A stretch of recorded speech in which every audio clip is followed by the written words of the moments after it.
Today, we are going to be talking about all of Manchester United's problems this season so far. We're going to start with their injuries. They've had over 5 major players injured this season. A lot of them were in the first 3 games, but Mason Mount has already gotten better. So, I'm going to show you some of the injuries. Will you take the trash out? I can't. My leg is broken. On a more serious note,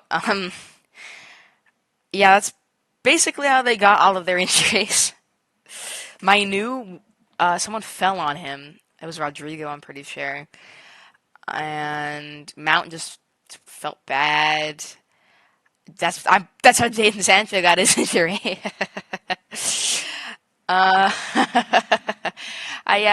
Mason Mount was not very good, but now he's back. Like I stated before, Lissandro's foot is always broken. Don't know what the problem is with that. And Varane is going back into training. And he played against Crystal Palace, and they did so good against Crystal Palace. I know. We're going to get into that later. But that's their injury problem. Just Luke Shaw's the major one that's been out forever and ever. Alright, well, I think it's now we talk about serious inconsistencies.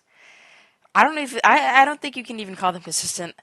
They've had a very lackluster beginning to their season for 23-24. We can start with the Wolves win, 1-0. Holy moly. I was watching that game and I was saying, Wolves is going to win, Wolves is going to win. Wolves throughout the game were the better side. And I just don't know how they didn't claim 3 points. And of course, Andre Onana became Mike Tyson there in the final minutes of the game, and he gave a huge slam punch to, I don't want to butcher the name, I think it was Lazic, and I don't know how that wasn't given a penalty. It's embarrassing refereeing. Refereeing has been very inconsistent this season for every single team. It's not just Manchester United, but that game overshadowed the rest of the games in the season, and I feel like it can only go downhill after watching a game like that. Time for me to give my predictions. They play Galatasaray on Tuesday, which is tomorrow for me. They play Brentford on the 7th. I think that is going to be a very tight game. Remember last season 4-0. And then on the 21st, they play Sheffield. Those are the next 3 games for them. I think they should easily wipe Sheffield off the face of the earth. Then they play Copenhagen. But then they play Man City, which is rough.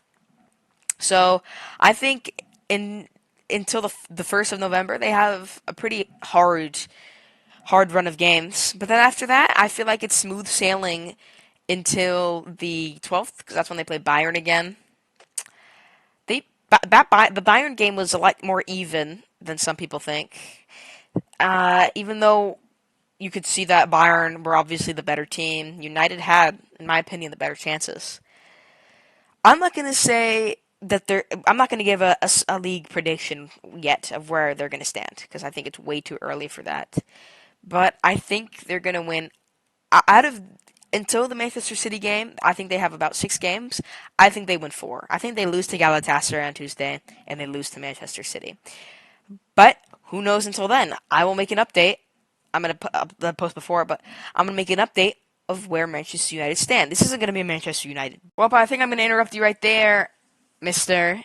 And I think it's time to wrap up the video. I covered their injuries. I covered their games that they have played. They have not played very well. And I have covered their future games. Now, with that being said, I want to say thank you for watching this YouTube video. It is the first ever video ever being uploaded to the Tactical Tunes YouTube channel. I hope you guys enjoyed the video. Click a like, maybe even subscribe. I don't know. It's my first video ever, not even on Tactical Tunes, but ever on YouTube. So, thank you, and goodbye!